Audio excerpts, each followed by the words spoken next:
Bien, como les decía hace un momento, hoy día vamos a entrar de lleno a lo que son los libros poéticos, ¿ya? Los libros poéticos nos ayudan mucho para entender la forma literal de cómo hablaban en esos tiempos.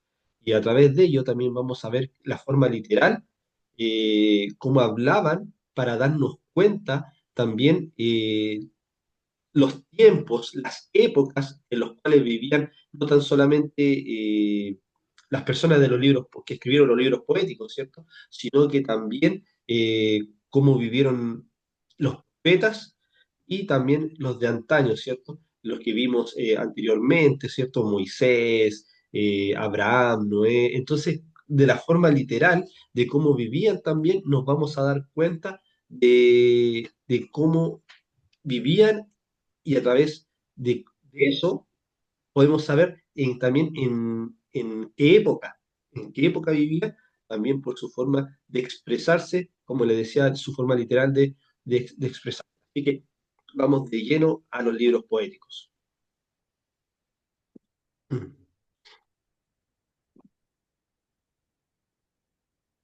Bien, acá, Antiguo Testamento, libros poéticos, poesía hebrea. Como subtítulo, el verso. Ahí ustedes están viendo las diapositivas, ¿cierto? Origen y fecha. Dice, desde los inicios, desde el inicio de los tiempos hasta el último libro de la Santa Palabra de Dios, podemos apreciar la poesía. Obviamente, no es la poesía que nosotros estamos acostumbrados, ¿cierto?, a escuchar, pero esta es una poesía de forma distinta. Recordemos que tenemos que viajar en el tiempo por más de 3.000 años, 2.000 años, 3.000 años y un poco más, ¿cierto?, para entender más o menos de lo que se trataba todo esto. Al profundizar en esta introducción, ¿cierto? Que son los libros poéticos, se podrá apreciar los contextos, los tiempos y muchas veces asimilar la forma de pensar en la cual se utilizaba un vocabulario sumamente particular.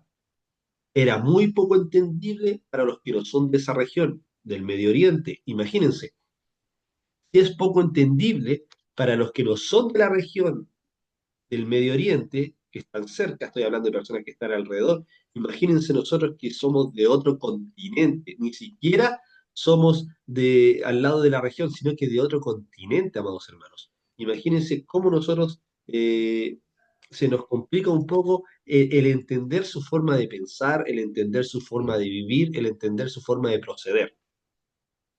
Como destinatarios, esto fue escrito para el pueblo hebreo. ¿En qué fecha? Este género literario, la poesía hebrea, no hay tiempo de inicio, tampoco de término, ya que desde el Génesis hasta el libro del Apocalipsis encontramos poesía, cánticos y pensamientos. A ver, desde el Génesis hasta el Apocalipsis vemos cantidad de poesía, como dice ahí, cánticos, pensamientos, pero la forma de expresarse, la forma de vivir, la forma cómo vivían, los contextos, los tiempos, en realidad nos dejan mucho para pensar, para mucho para aprender.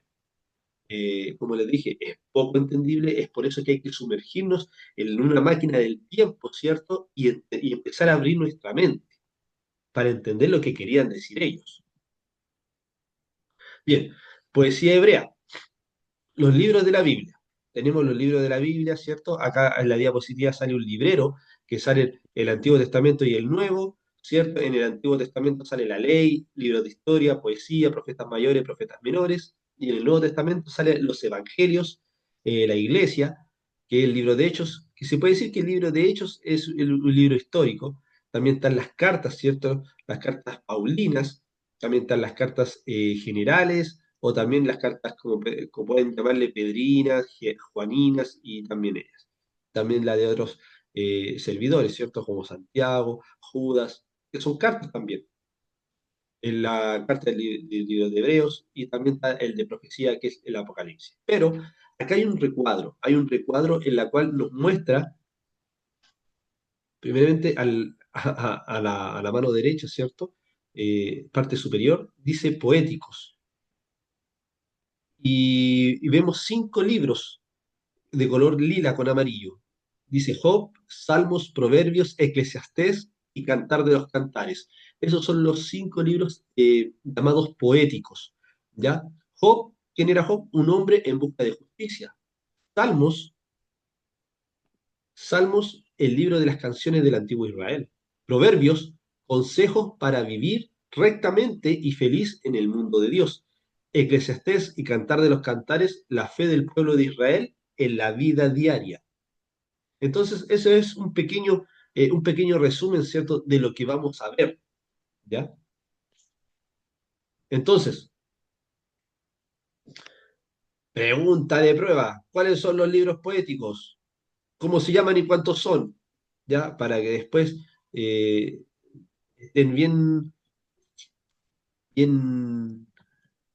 ahí, bien caperuzos cuando se les pregunte esa pregunta. Bien, seguimos con la poesía hebrea. En el Antiguo Testamento contiene una gran cantidad de poesía. Como les dije anteriormente, no es la poesía que nosotros siempre estamos acostumbrados a escuchar, ¿cierto? De Neruda y otros poetas, ¿cierto? Gabriela Mistral bueno, y un sinfín de poetas de- más o menos de la actualidad, por decirlo así. Pero nosotros, como les dije anteriormente, y voy a ser repetitivo en esto, tenemos que meternos en esa máquina del tiempo. Es la única forma que vamos a entender forma de vivir, de pensar y de actuar de aquellos tiempos. Algunas versiones le señalan con el arreglo de las líneas. Para interpretar algunos de estos pasajes es esencial una comprensión de los principios básicos de la poesía hebrea. Si entendemos si entendemos la poesía hebrea, vamos a entender los demás libros.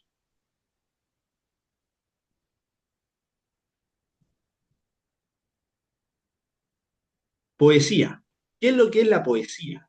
La poesía, amados estudiantes, es un lenguaje altamente comprimido que usa imágenes verbales para comunicar significados más extensos y figuras emotivas en lugar de racionalizaciones. ¿Qué quiere decir?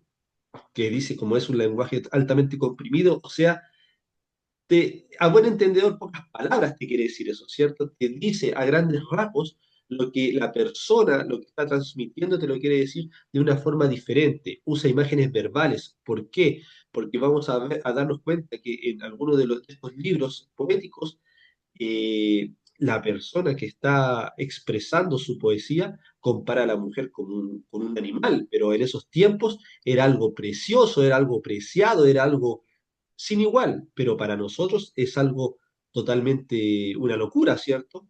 Es algo para la risa, es algo de repente hasta un poco burlesco, pero para ellos no. Entonces ahí es donde tenemos que entender cómo ellos pensaban, ¿cierto? Ahí dice, para comunicar significados más extensos y figuras emotivas, o sea, su poesía era totalmente de situaciones, ¿ya? En lugar de racionalizaciones.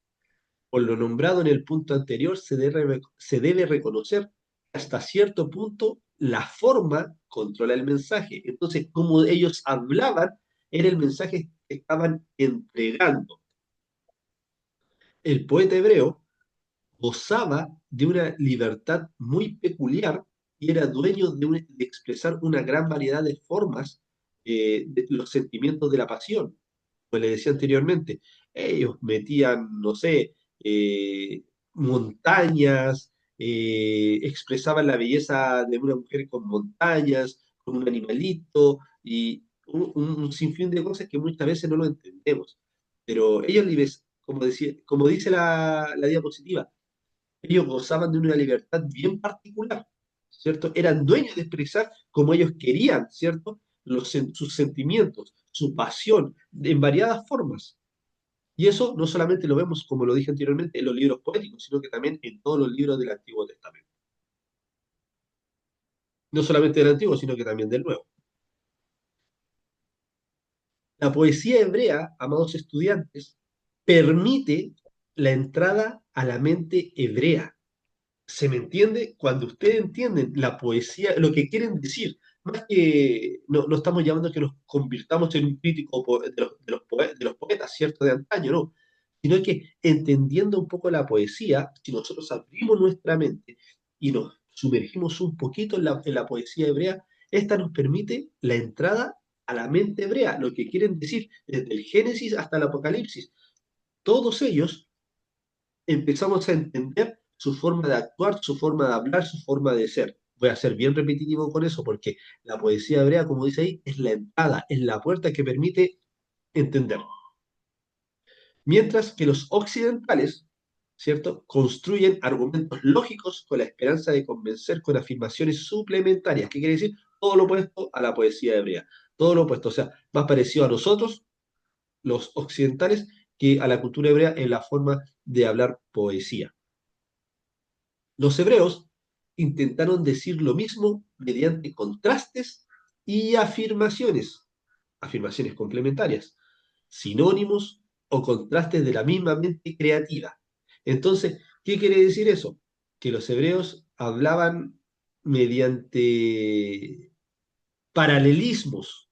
Decían una línea y la otra frase era igual, o si no la otra frase era como un antónimo o si no como un sinónimo. Entonces ahí podríamos empezar a catalogar los paralelismos como, como el idioma que tenían ellos de expresarse. Entonces por eso dice, hay sinónimos o contrastes de la misma mente creativa. Entonces ellos lo expresaban de esa forma.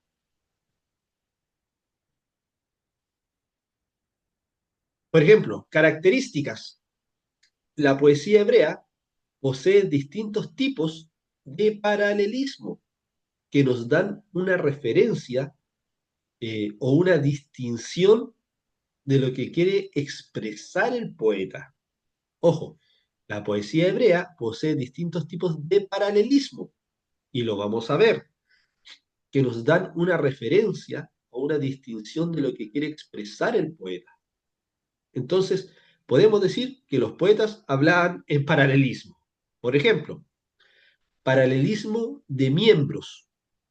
El paralelismo de miembros es el paralelismo formal de pensamiento, no siempre claro en las traducciones. Por ejemplo, en Salmo 103:13 dice, como un padre se compadece de sus hijos, así se compadece el Señor de los que le temen.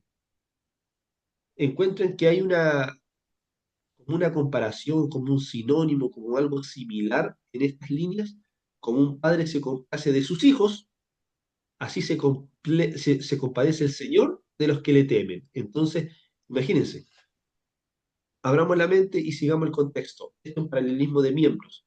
Como un padre se compadece de sus hijos, o sea, ustedes se compadecen de sus hijos, los aman a pesar de que muchas veces desobedecen, lo intentan llevar, aconsejar, ¿cierto? Los perdonan, los siguen amando, ¿cierto? Eso es, como un padre se compadece de sus hijos, así se compadece el Señor de los que le temen. Entonces, cuando ustedes le temen a Dios, el Señor se compadece de uno. Entonces, eso es un paralelismo de miembros, es un juego de palabras, es un juego de líneas. Entonces, eso eh, lo podemos ver en el libro de Salmos, Salmos 103:13. Y no solamente esa línea, el libro de Salmos está lleno de paralelismos, amados hermanos, y diferentes tipos de paralelismos. Por eso que es importante entender lo que nos quiere decir el poeta, ¿cierto? O el autor de cada libro, de cómo él se expresa. Ahora, paralelismo sinónimo, ¿cierto? Al parecer, audiblemente parece que es como algo igual, ¿cierto? Paralelismo sinónimo. Es la forma más simple y consiste en dos líneas que dicen aproximadamente lo mismo. Ojo, el paralelismo sinónimo es la forma más simple, o sea, es una forma simple de expresarse. Consiste en dos líneas o dos frases que dicen aproximadamente lo mismo. Por ejemplo, en el libro del profeta Amós, capítulo 8, versículo 10, dice, y cambiaré vuestras fiestas en lloro y vuestros cantares en lamentaciones. ¿Se dan cuenta? Paralelismo sinónimo. Sinónimo quiere decir similar, que se parece, igual, ¿cierto? Es una forma simple. Dos frases que, que dicen aproximadamente lo mismo. y cambiaré vuestras fiestas en lloro. Y acá dice, y vuestros cantares en lamentaciones. Entonces, es algo similar, diferente contexto. ¿Cómo podemos decir nosotros un paralelismo sinónimo? Por ejemplo, ayer salí de mi casa y vi un árbol. Y otra persona, o sea, y les puedo decir, y ayer salí de mi casa y vi un arbusto. Un paralelismo sinónimo, por decirlo, un ejemplo simple, ¿cierto? Imagínense. Entonces, todas estas frases, todas estas comparaciones eran, así se hablaba, así lo llamaban. Ojo, antes de seguir, también les quiero explicar, los paralelismos, todas estas partes, esto no nos interfiere en nuestra fe, no interfiere en nuestra fe. Recordemos que esto es un estudio teológico, esto es de cultura general para saber cómo se expresaban en esos tiempos y esto nos permite abrir la mente y tener una entrada para entender cómo vivían, cómo ellos ejecutaban cada día su vida, ¿cierto? Para nosotros simplificarla con este tipo de enseñanza. Esto no interfiere en la fe, no la quebranta, no la corrompe, pero sí es necesario saberla como cultura general. Y ojo, los paralelismos, pregunta de prueba, así que vayan poniendo atención, les queden libres después las diapositivas. También hay dice, paralelismo emblemático, Tanfle, ¿cierto? Hay un nombre un poco más extraño. ¿Qué es lo que es el paralelismo emblemático?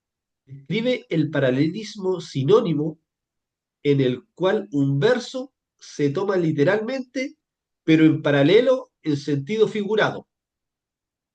¿Qué quiere decir eso? Vamos a repetirlo. Paralelismo emblemático.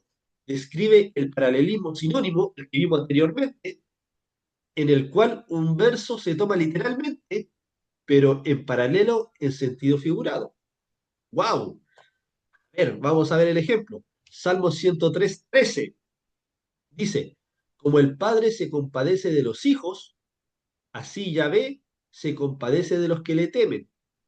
Emblemático, es sinónimo, ¿cierto? Es sinónimo del anterior, es casi lo mismo, pero hay un verso que se toma literalmente, como el Padre se compadece de los hijos, así Yahvé se compadece de los que le temen. Se toma literalmente, ¿me entienden? Y también en sentido figurado. Entonces, acá hay una serie, un juego de palabras. Como les dije, no solamente son esos ejemplos, hay mucho, está lleno la Biblia de esos ejemplos. También está el paralelismo antitético. Ahora usted va a decir, ¿de dónde saca el pastor todas estas cosas? Sí, amados hermanos, amados estudiantes, paralelismo antitético. El segundo verso expresa la misma idea, pero de manera negativa o contrastante. O sea, ya tenemos dos frases, ¿cierto? Como la anterior, pero una da una frase y la otra es el antónimo, lo contrario de la primera frase. Por ejemplo, el hijo sabio alegra al padre, pero el hijo necio es tristeza de su madre. Proverbios 10:1. ¿Ve? Que acá tenemos dos frases, pero una es la antónima de la otra, no es la sinónima, es la antónima, paralelismo antitético. El hijo sabio alegra al padre, pero el hijo necio es tristeza de su madre. Eso es cuando el segundo verso expresa la misma idea que el primero, pero de manera negativa. Por ejemplo, el segundo verso, ¿cuál era? Pero el hijo necio es tristeza de su madre. Expresa la misma idea, pero de forma negativa, ¿cierto? Porque la primera era el hijo sabio alegra al padre. Entonces vemos ahí el contraste o la forma negativa de la segunda frase. Lo que vimos anteriormente fue el paralelismo antitético. Ahora vamos a ver el paralelismo sintético. El segundo verso amplía el pensamiento del primero en vez de repetirlo. Ahora tenemos dos frases, que quiere decir que el segundo verso amplía lo que quiere decir el primero. Por ejemplo, Amos 1:8 dice, destruiré a los moradores de Asdod y a los gobernadores de Ascalón. Acá viene la segunda frase. Y volveré mi mano contra Ecrón y perecerá el resto de los filisteos. ¿Qué quiere decir esto? Dice, destruiré a los moradores de Asdod y a los gobernadores de Ascalón. Pero obviamente la segunda frase ya se amplía. ¿Por qué? Porque dice, y volveré mi mano contra Ecrón. Ecrón, ¿qué quiere decir? Era la región y Asdod era la ciudad, ¿se me entiende? Lo agranda y dice, y perecerá el resto de los filisteos. Ya no dice los gobernadores de Ascalón que era algo pequeño, sino que los filisteos ya engloba algo mucho más grande. Entonces, el paralelismo sintético es cuando el segundo verso se amplía a lo que es la primera frase. Exagera, ¿cierto? Lo amplía, le da más color a la situación. Lo hace un poco más general.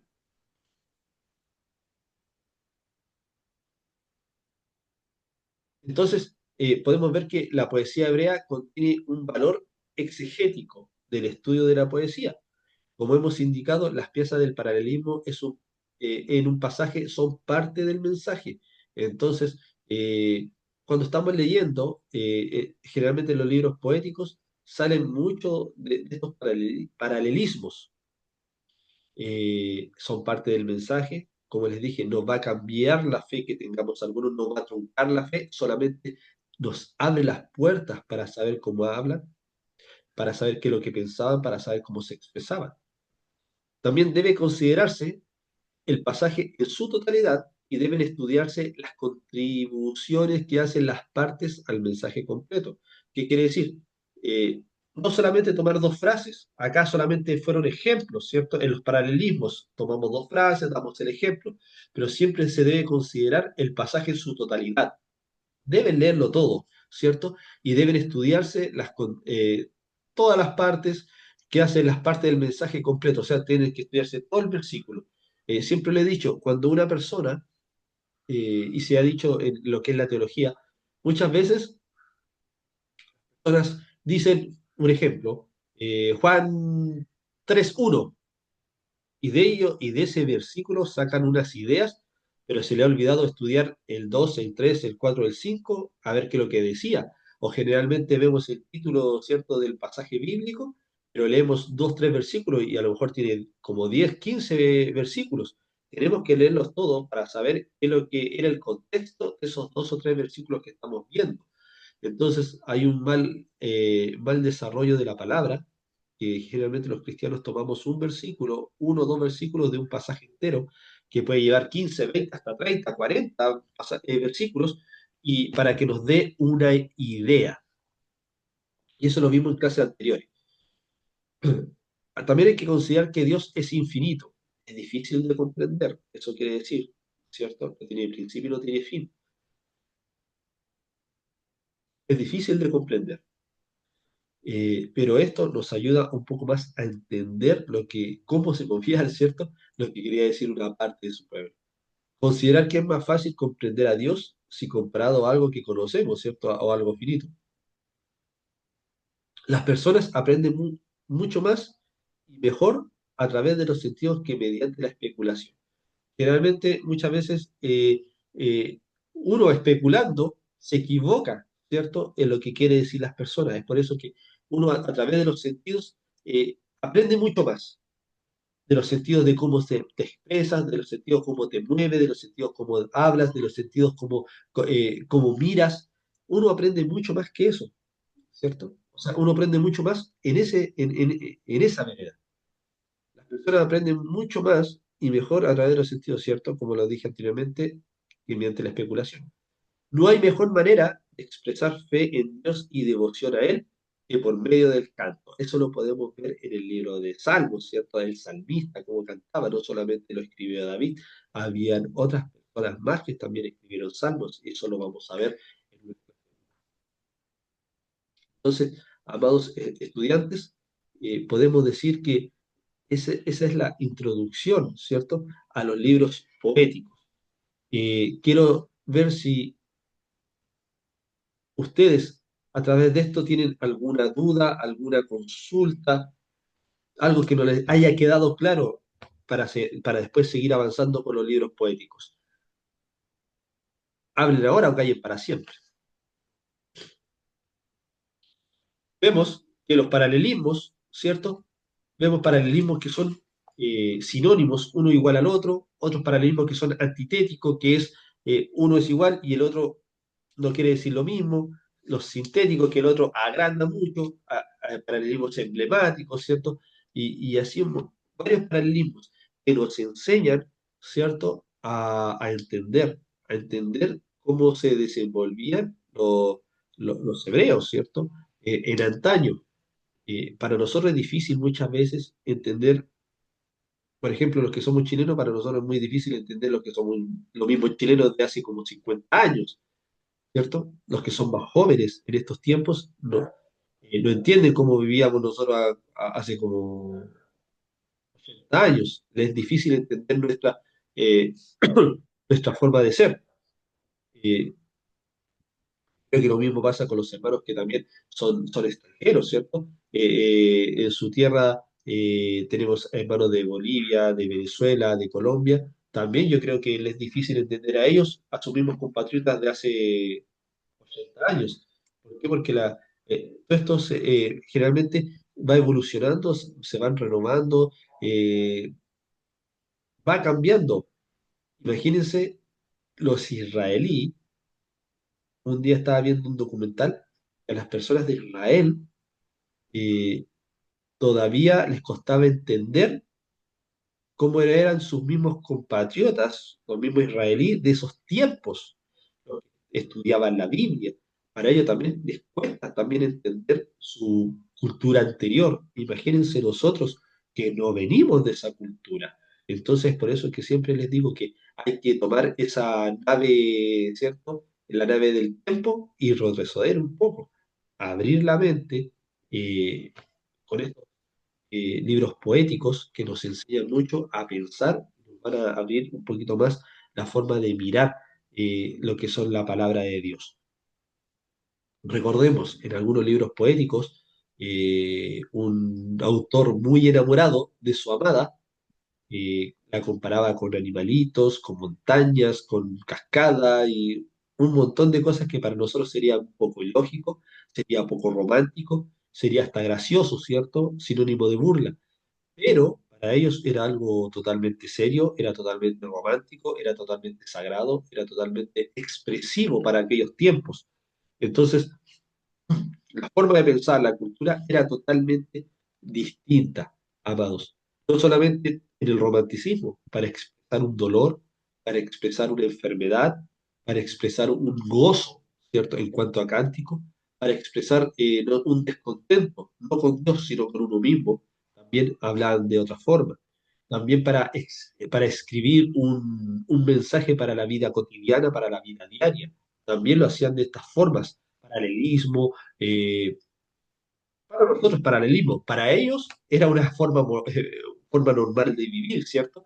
Entonces, esto nos va enseñando a entender cómo vivían, esto nos va enseñando a entender por qué escribían lo que escribían, esto nos va enseñando a saber en qué época, según su forma literal, o sea, según su forma literaria de cómo hablaban, de cómo vivían, podemos encasillar a un profeta, podemos encasillar a un libertador, podemos encasillar a un siervo de Dios en la época que ellos vivían. Hay muchos libros que no se sabe, eh, por ejemplo, hay un profeta que no se sabe en dónde ubicarlo, no se sabe en dónde ubicarlo, si en el antes del cautiverio o post cautiverio o mediante el cautiverio.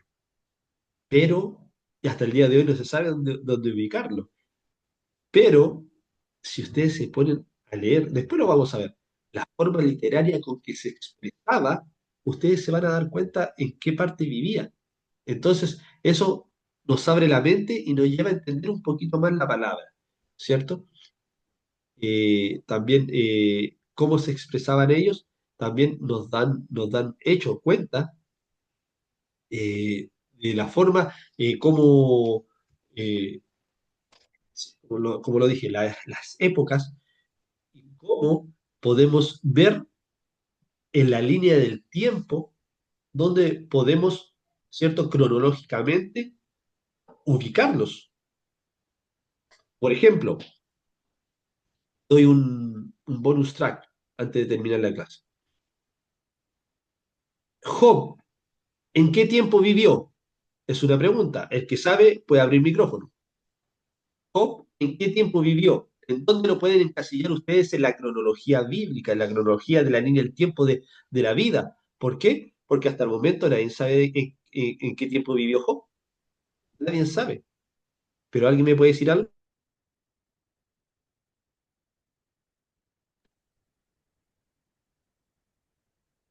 Si yo les preguntara, porque claro, nosotros leemos la Biblia y leemos Job, oh, Job, Job, pero si yo les pregunto, bueno, ¿y en qué tiempo vivió Job? Porque ahí no dicen qué tiempo vivió Job, pero su forma literaria lo dice todo. Su forma literaria lo dice todo. Y para algunos es imposible creer o entender en qué parte de la línea del tiempo lo ponemos. Si alguno de ustedes me dice en qué tiempo más o menos, no, un año exacto no, en qué tiempo más o menos eh, estuvo Job, es un gran desafío. Pastor, Dígame, según lo que yo había leído, dice que era en los tiempos de Abraham, era de los Ur de los caldeos. En ese tiempo estaba. Job. ya, y por qué podemos decir eso?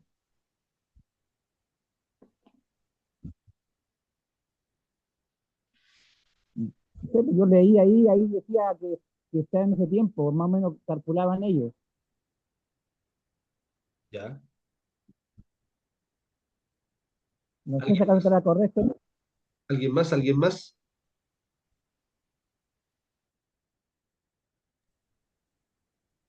¿Alguien más? La hermana Scarlett dice entre el... A ver, ¿qué es lo que dice la hermana Scarlett que tiene mano el micrófono? Entre el 2000 al 1000 antes de Cristo. Claro, más o menos, sí.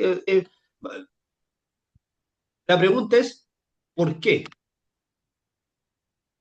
¿Por qué pueden decir eso? ¿Cuál es el argumento que pueden decir eso? A través de la forma, a través de solamente de la introducción bíblica que hemos dicho. ¿Cómo podemos llegar a esa conclusión?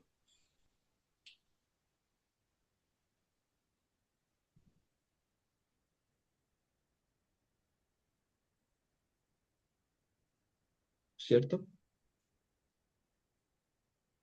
¿Cómo podemos llegar a esa conclusión? Por ejemplo, cuando leemos sobre el profeta Jeremías, él mismo dice y habla del cautiverio y todo eso, entonces es fácil ubicarlo. Pero Job, ahí quedamos pillos, ¿cierto? Ahí quedamos con una duda. Y eso es teología, amados hermanos. Eso no quebranta la fe, eso no distorsiona la fe. Ahí, ahí es cuando hacemos la teología, el estudio teológico, ¿cierto? Dígame. ¿O qué tiempo vivió o cuánto tiempo vivió? ¿Cómo No, es su pregunta? no, ¿en qué tiempo vivió? Si hacemos una línea cronológica del tiempo, ¿en qué tiempo vivió Job? ¿En qué tiempo? En el tiempo y hasta el tiempo del diluvio? Porque fecha exacta no hay, ¿no? ¿O sí? No, no, fecha exacta no hay. Solamente que, por ejemplo, cuando si usted me dice el diluvio, eh, el hermano Arnold, el hermano Arnold, el hermano Arnold dijo en los tiempos de Abraham, la hermana Scarlett entre el 2000 y 1000 antes de Cristo. La pregunta es, ¿en qué tiempo vivió Job? ¿Y qué argumento usted me dan por qué dicen eso? Yo, Ah, yo la digo que hermana, vivió, dígame, ahora la hermana, pienso que, bueno, la fecha exacta no se puede saber porque no lo sabemos, pero sí es que estuvo hasta el tiempo del diluvio, desde el tiempo de, ay, por ejemplo, la hermana Scarlett nos dice ay, Dios mío. por el contexto cultural, como por ejemplo los sacrificios que hacían son contemporáneos de Abraham. Pero había algo más importante que eso. Hay algo más, hay algo más, porque decirlo, ¿pero qué? Vamos al libro de Job, ojo, que es el siguiente libro que vamos a ver la próxima semana. Es por eso que es bueno que, o sea, de hecho, no es bueno que lo lean, sino que se supone que ustedes lo están leyendo, porque estamos estudiando los libros poéticos. Entonces, la pregunta es, ustedes, yo creo que leyendo los primeros dos capítulos de Job, tienen que darse cuenta en qué tiempo vivía Job. Y eso, amados estudiantes, no se los dice nadie. Eso no se lo enseñan en ningún lugar. Entonces ustedes, con con esos argumentos, con ese poder de argumentación, es poderoso. Eso es teología. Entonces, no vamos a decir, obviamente, las fechas exactas. Yo siempre he dicho, las fechas son totalmente, eh, la palabra siempre se me olvida cuando, estimativas, ¿cierto? Pero el contexto de cómo vivió Job, hay varios argumentos en el libro de Job. Y está entre el primero y el segundo capítulo.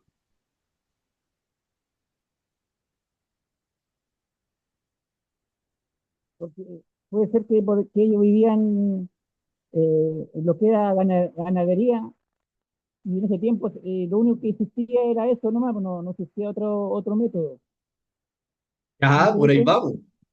por ahí vamos, sí, perfecto, muy bien, muy bien, muy bien.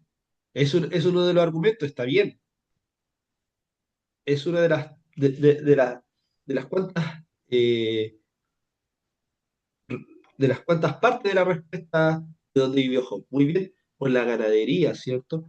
Lo dijo el hermano Arnold, claro, porque por la ganadería, ellos cómo expresaban sus riquezas, ahí él decía el ganado, ¿cierto? Animales, todo eso. Luego, en tiempos más actuales, ¿cierto? No actuales de nosotros, actuales de la palabra, era, o sea, tiempos más adelantados, más cercanos a la vida de nuestro Señor Jesucristo, ya las riquezas se medían en plata, en monedas, ¿cierto? Ya no tanto en animales, sino que en los tiempos antiguos, en animales. Entonces, ya vamos viendo una parte de cómo desarrollar, ¿cierto?, este libro. Y hay varias cositas más con la de Job. Así que yo les dejo esa tarea, esa inquietud. ¿Ya? Y, no so- y estamos viendo y eso, empezamos hablando sobre los contextos románticos, ¿cierto?, que tenían algunos libros. Después nos saltamos a Job sobre el contexto del lugar de ubicación, en la línea del tiempo, en la cronología, en las cuales a fin de año ustedes tienen que hacer un trabajo de una cronología, ¿cierto? La cronología bíblica del Antiguo Testamento solamente. A grandes rasgos los años, las cosas importantes que pasaron para hacer, para tener una línea de tiempo. Entonces, es bueno que ustedes sepan más o menos la cronología del Antiguo Testamento. Así que, amados estudiantes, los dejo que no se inquietud ya para la próxima semana. Vamos a empezar a ver el libro de Job. Léanlo. Estas diapositivas fueron bien resumidas, bien cortas, pero sacamos un buen contexto con una sola pregunta, nos hizo pensar mucho. Y vienen más preguntas todavía, ¿ya? Que los motivo a que estos libros poéticos en realidad son súper lindos, son súper bonitos, son súper particulares para expresarse, ¿ya? Así que, bueno, esa fue la clase del día de hoy, ¿ya? Próxima semana vemos Job, así que léanlo más o menos en lo que yo les pregunté, saquen sus conclusiones, porque es lo primero que le voy a preguntar la próxima semana. Más o menos, ¿supieron en qué tiempo vivía Job y por qué? La argumentación, una argumentación que usted haya leído, que usted podamos discutirla, ¿cierto? Podamos conversarla acá en la clase. ¿Bien? Voy a parar la grabación.